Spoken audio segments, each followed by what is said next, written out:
Entonces, Lucas 4:16 dice, vino a Nazaret donde se había criado. En el día de reposo entró a la sinagoga conforme a su costumbre y se levantó a leer. Este es Jesús, ¿verdad? Y se le dio el libro del profeta Isaías. Y habiendo abierto el libro, esta figura de abrir el libro es profética. Él está al abrir el libro, voy a revelar algo, está diciendo, halló el lugar donde estaba escrito, el Espíritu del Señor está sobre mí, por cuanto me he ungido para dar buenas nuevas a los pobres, me ha enviado a sanar a los quebrantados de corazón, a pregonar libertad a los cautivos y vista a los ciegos, a poner en libertad a los oprimidos, a predicar el año agradable del Señor. Y enrollando el libro, lo dio al ministro y se sentó, y los ojos de toda la sinagoga estaban fijos en él. Y comenzó a decirles, hoy se ha cumplido esta escritura delante de vosotros. Amén. O sea, el Señor les mostró el pensamiento de Dios y les dijo, aquí estoy, aquí está el pensamiento de Dios, se acaba de encarnar, está enfrente a ustedes. Fíjense la forma en que Jesucristo lo hace, porque es precisamente en esa dinámica que el Señor envió a todos sus hijos. Les voy a decir algo que espero no les cause conmoción, pero el diseño, voy a decir así, de Jesucristo en la tierra, para nosotros ver cómo opera el Hijo, cómo operan los hijos. Jesucristo es el ícono, voy a decir así, es el arquetipo, es el fundamento de cómo viven los hijos de Dios. Amén. Cómo debemos vivir. Y ese diseño de cómo viven los hijos de Dios no solo se refiere a los 3 años de ministerio público que conocemos de Jesucristo. Aún el hecho de Jesucristo ser el verbo hecho carne implica un diseño para nosotros mismos. Nosotros también somos un verbo que se encarna. Amén. Cuando nacemos de nuevo, el verbo de Dios que está en nosotros, nuestro espíritu, desde antes de la fundación del mundo, se despierta para empezar a encarnarse. Amén.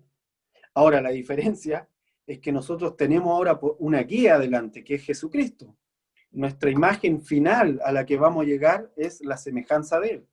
Así que se nos hace más fácil todavía, porque aparte de tener escrito en nuestro espíritu lo que somos, también sabemos cuál es el punto máximo, cuál es la medida máxima a la que podemos alcanzar de revelación, y está en Cristo mismo. No solo el Cristo, sigo con este diseño, no solo el Cristo que muere en la cruz, también el Cristo que asciende, el Cristo que resucita y asciende, también es parte del diseño de todo hijo de Dios. Es una voz de Dios que se encarna en la tierra.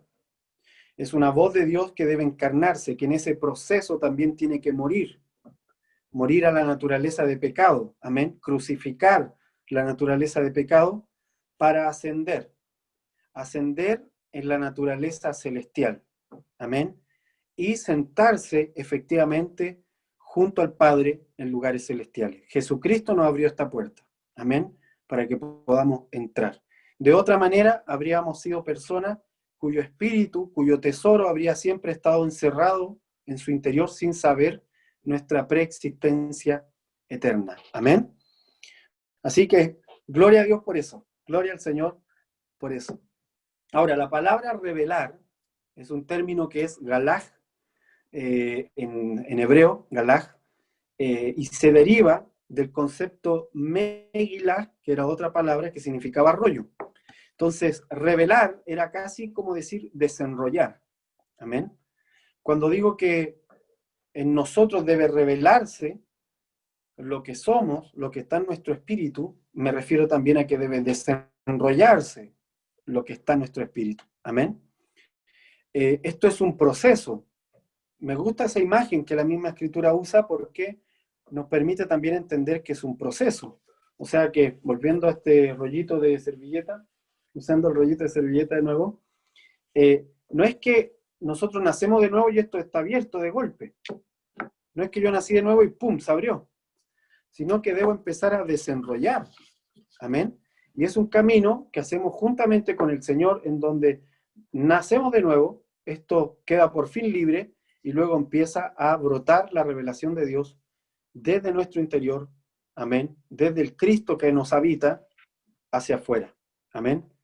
Y esa revelación primero nos invade a nosotros, toca nuestra alma, toca nuestro cuerpo, crucifica el pecado en nuestra alma y el pecado en nuestro cuerpo, y luego se revela también a lo externo. O sea, tiene el potencial de revelarse a los que están afuera. Amén.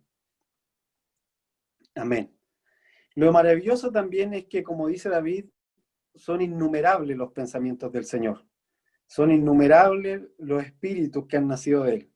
No solo en esta tierra, imagínense. Hoy en día somos por lo menos 10.000 millones de personas en esta tierra. Sino que imagínense las generaciones anteriores.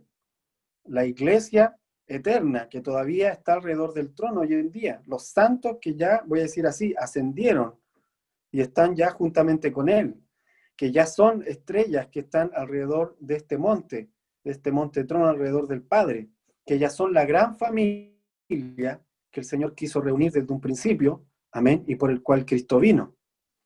Así que es el acto de revelar. Vaya conmigo a Ezequiel, y voy a pedirle a la hermana Elsa de Copiapó, si puede leer Ezequiel, capítulo 2, versículo 8. Y aquí vamos a ver en este versículo de Ezequiel 2:8, vamos a ver con claridad qué pasaba antes de que Jesucristo viniera, cómo lo hacía el Señor para poder despertar los espíritus de los hombres. Era tan difícil el trabajo, no porque Dios no pudiera, sino por un tema legal, ¿sí? Por un tema de legalidad, que Dios solamente ungía a algunas personas, no era algo abierto para toda la humanidad.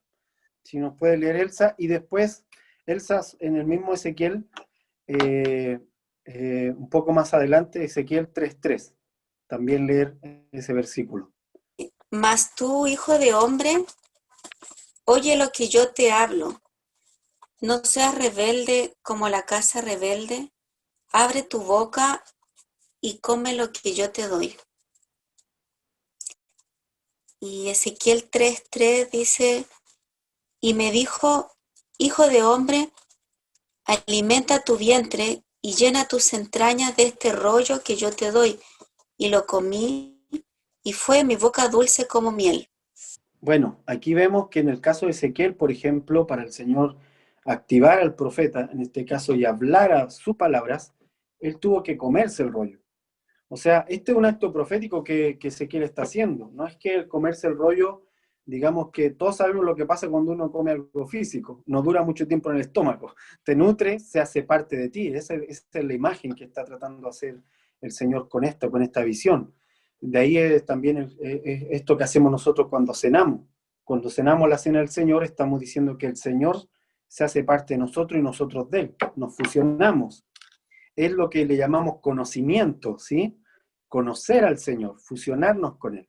Y aquí el Señor le está diciendo, toma el rollo, de ahí que en la Escritura aparezcan tantos rollos que se abren, porque el rollo era algo que tenía que revelarse, ¿sí? Era una revelación que estaba cerrada y tenía que abrirse. Entonces le dice, come este rollo, en pocas palabras, hazlo parte de ti, asimílalo dentro de ti, para que hables con mis palabras, ¿sí? Y habla a ellos, le dice, con mis palabras. O sea, Ezequiel, no con tus palabras, no con tus pensamientos, no con lo que tú creas que es mejor para Israel, con lo que tú creas que es mejor para esta generación, sino con mis palabras. Amén. Ahora, Ezequiel necesitaba hacerlo, porque su espíritu había estado en un abismo y cuando el Señor escogió un profeta, tenía que activar el espíritu de ese profeta, para que ese profeta se pudiese abrir a la realidad espiritual. Y tenía que de continuo estar, voy a decir así, reactivándolo cada vez que lo enviaba a hacer algo. Ahora, en el entendimiento de Jesucristo, ahora podemos saber que seguramente lo que Ezequiel profetizó lo traía antes de haber nacido. Amén. Lo portaba antes de haber nacido. Y solo fue activado cuando hizo el acto profético de comer el rollo. Amén. O sea, de volver a las palabras de Dios en él. De volver a la voz de Dios que habitaba en él. Amén. Es muy parecido al tema de Isaías. Yo a veces bromeo con el llamamiento de Isaías porque dice que él vio al Señor sentado en el trono y luego escucha la voz que dice, ¿quién irá por nosotros? ¿Se acuerdan? El Señor le dice, ¿quién irá por nosotros? Y Isaías dice, yo, envíame a mí. Y pareciera que se está ofreciendo voluntariamente. Y en parte lo es así, pero lo cierto es que solo Isaías está viendo esa visión. Nadie más. Así que no había otro que pudiese decir, envíame a mí.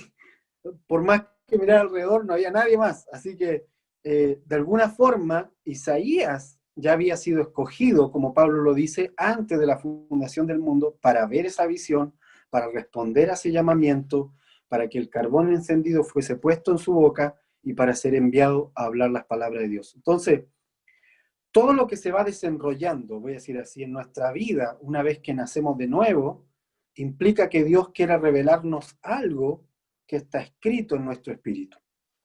Amén. Que ya estaba dentro de nosotros, pero no somos capaces por nuestra fuerza de abrir los ojos y verlo. Amén.